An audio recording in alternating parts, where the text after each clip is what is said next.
New series on the channel, will a DnB? I take a device and see if it will drum and bass. Now with the EP-133 K.O.II, let's find a kick. Yo, that kick is fat. Now let's find a snare.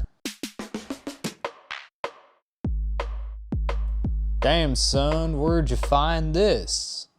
Now I'm gonna set the pattern length to 2 by pressing the record button and then pressing plus once. I'm gonna set the tempo to 172 BPM. I have to admit I'm getting a little hard right now. Record play to set a tempo. I'm gonna try to live play this in, but I'm probably gonna mess it up, but all right, I'm gonna clean it up. I'm gonna press the plus and the minus keys to scrub through the track, and when I find a step I don't like, I'm gonna hold erase and then press it. And yeah, let's move on to the next step, man.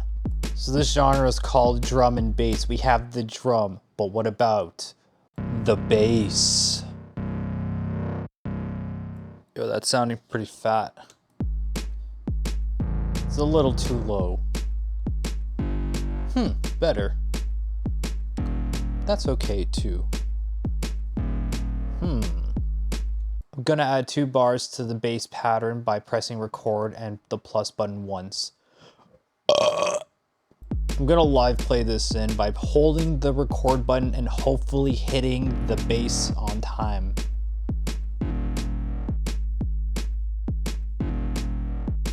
I remember liking this lead, so what I'm gonna do is I'm going to hold down the sound button and type in 504 because 504 is seek. Okay, I'm gonna need a few practice runs and then I'm gonna live play it in. Hopefully first tee, let's go.